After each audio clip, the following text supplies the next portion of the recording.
Brasco and Beast. Fit, fabulous, and frisky.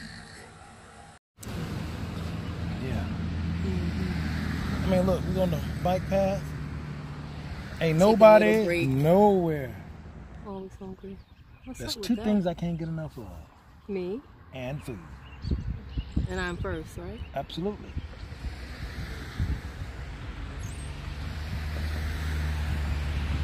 I would dare say you qualify as food. Oh, I like that. Because she's chocolatey. Delicious. Get your mind out the gutter. Nutritious. Yeah, you definitely nutritious. Mm-hmm. I'm a handful, though. You're good to the last drop. Your finger looking good. Keep it PG, baby. Keep it PG. We just taking a nice little break. Keep it a PG. You know, we sign on a little bit. Yeah. How do you feel? Say again? How do you feel? I feel fine. I mean, you know, I'm feeling some kind of way that I can't finish my Dean Ornish program because of all of this coronavirus stuff, but I understand. They paused the program. They had to pause the program. It's indefinite, right? They didn't give a reschedule. No, they had to. You're doing really well on it too. Cutting out, you know, salt and no oils. I mean, even with the way that we cook the Dean Ornish program way. Yeah, there are only a few things with you the spray. Yeah. Until we, you know, go grab the chocolate chip vegan muffins. I know they ain't on the program. Yeah, and I guess that's my fault. No, it's my fault. I take responsibility for all that I do. You kill me every time you say that. Because you always talk about, it's my fault right now. I take responsibility for what I do. When I decide to cheat on my diet, I got to take responsibility myself and not blame you for it. I can't have that Adam syndrome. Lord, it's that woman you sent me that caused me to eat that wrong piece of fruit. Because all God did was, he said, he just held everybody accountable from the snake on up. From the snake on up. Why you bother? Why you thinking? I'm trying to mess with you. I'm looking at how bad my nails are. They look like yours. Oh my goodness. My nails look better. Really? Don't take that personally.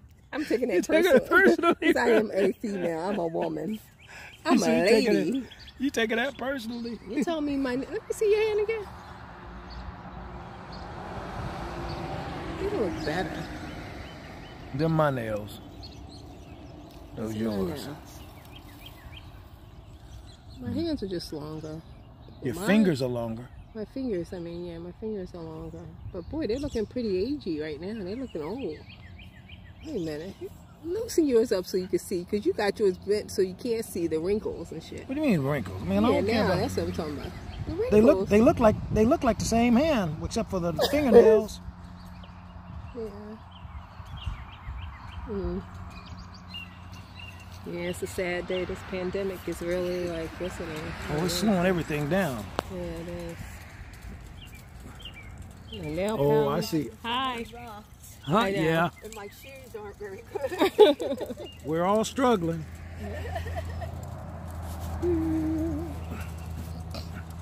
Had a few folks walk by.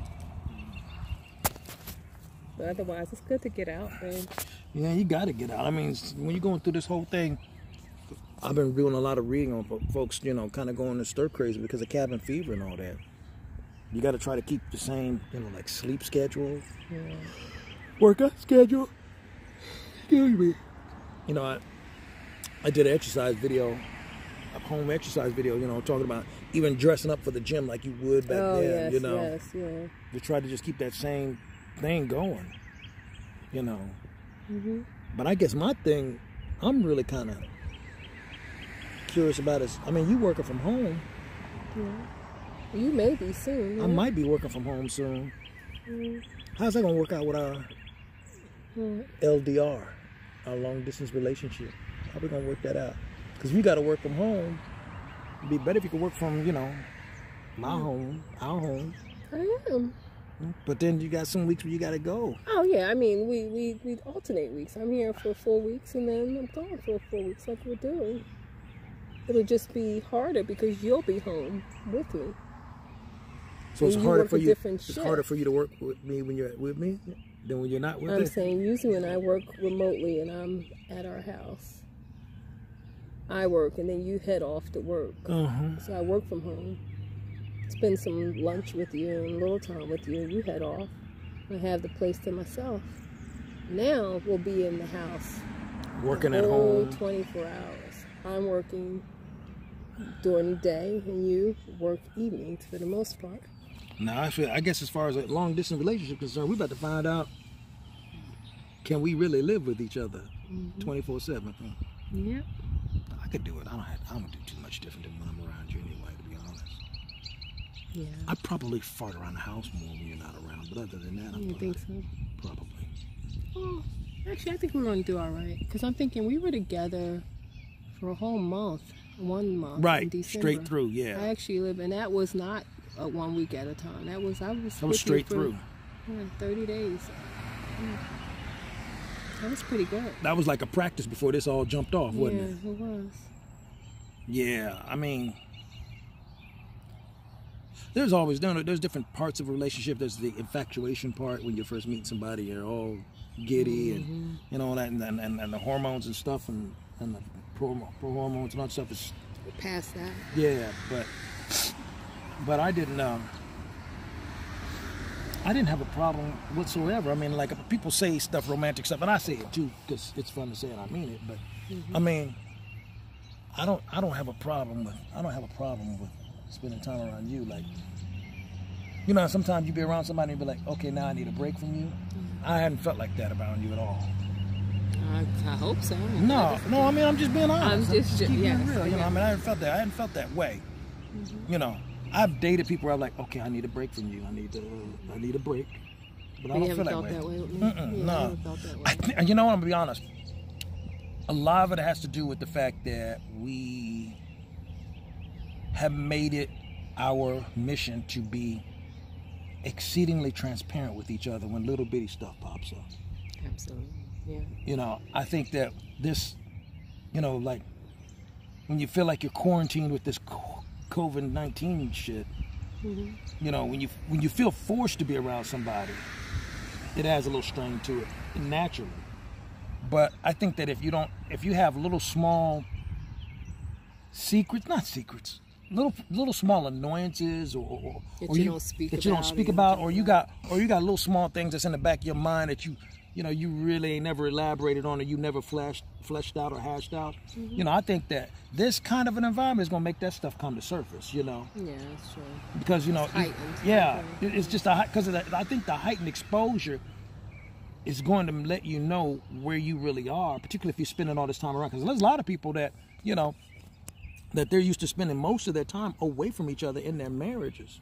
Yeah, because everyone's so busy and you're gone, you're out the house, you come in, you may have just dinner, even if that. A lot of times people pass through just with dinners and stuff. Yeah, and that's all they do. You know, physically you may sleep in the same bed at night and you get up and you don't even deal with each other. It's the next cycle, you know, you get up, both of you going to work, go to the gym, social things, come back. Right. You know, it's like a roommate. Yeah. I don't want a roommate. I know. I don't want a roommate. I hope not to ever be that to you. I hope to be your girlfriend, your lover, your spouse, your best friend. All of those. But you ain't no roommate. No roommate. No. No, I pay my own rent. I don't need a roommate. Yeah. I want a woman. A good woman. You know? Yes. Specifically you, but I don't need no roommate. Yeah, it's about a lot of people about to find out if they really love somebody in a minute, ain't they? Yes. I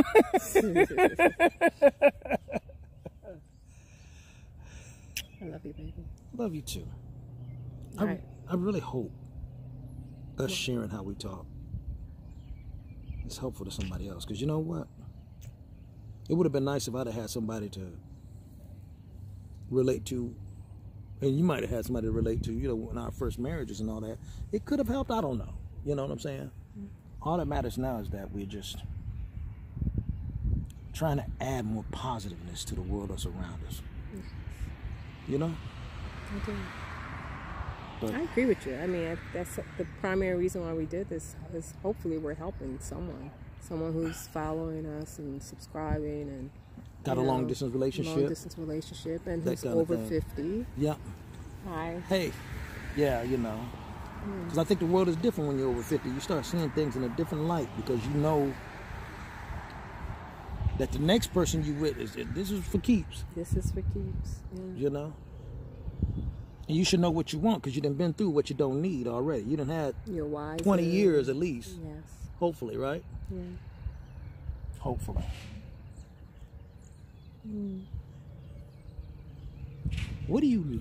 Is there anything to like about this coronavirus situation? To like about it. Is there anything likable about it? It forces people, and you may not see it because like change and people, it's not always well received, but you always grow from it. So I think that people will grow from whatever adjustments they've had to make because of coronavirus. So it may not be looked at as like, wow, this is something I like, but if you're honest and mindful about it, it really is forcing people to communicate more. The quality time you spend with family, right, or whomever you're in the home with. So that can be a likable thing in just a very basic sense of, getting to know whoever you're spending time with. Right. In the house, slowing things down from the busyness of life, because now you're stuck in a house together and you can really, communicate. I think you're forced to, or you have the opportunity to communicate more at that time. I guess so. Yeah. I guess from what I think, what's the best part about it? I think people may begin to learn that they may not need as much stuff as they think they need. Oh, yeah.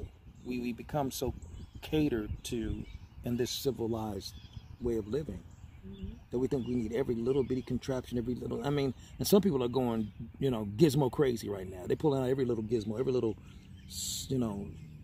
social media thing, contraption, and all that stuff. But what I find myself is like, you see people fighting over toilet tissue and all this other kind of crazy stuff. It's like, no, it's serious, but there's a way to deal with the seriousness of this with wisdom and practicality, so that you don't do something in a desperate moment that you might regret for the rest of your life. Being all desperate over some toilet tissue, you get in a fight, get arrested, some stupid stuff like that. Now you in jail because you went to jail for fighting over some toilet tissue. That's crazy. That's crazy. You know what I'm saying? Yeah.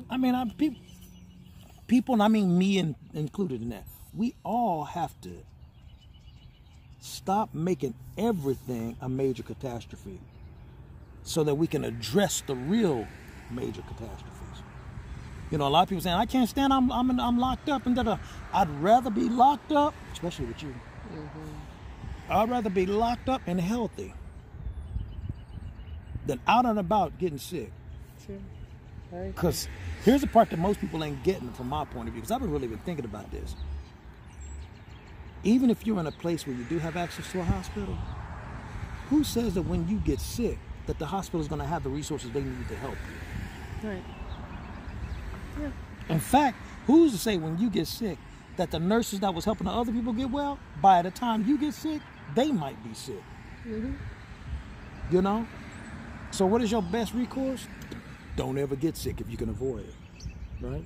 Yes. Yeah. And I think the last thing that I was thinking, there's two things. The other thing I was thinking about that's a good thing is well, at least for me, I can only speak for me, is I mean this, I'm more thankful for what I've been through these last few years, for this moment, because the last few years I lived on little to nothing because I was recovering. Recovering from divorce and recovering financially, and you know what I'm saying? And I was down to my bare minimum existence. And now that I was just coming out of that existence and this stuff jumped off, but for me, I just go right back into my bare bones, There was a poem that I learned when I was in school. A crust of bread and a corner to sleep in, a minute to smile, an hour to weep in, a pint of joy to a peck of trouble, and never a laugh, and the moans come double. And that is life. The poem we learned called Life, and that is life. What do you really need in life? A crust of bread and a corner to sleep in, a minute to smile and an hour to weep in. A pint of joy to a peck of trouble, and never a laugh. And the moans come double, but that is life. Life has a yin and a yang to it. It has a positive and a negative, and you have to learn to balance how to act in both of those. You know? Yeah. So that's what I take from it. I guess you wasn't expecting all that, would you? I wasn't, but I know you get going sometimes. I let you do your thing. All right. Okay. I'll be quiet.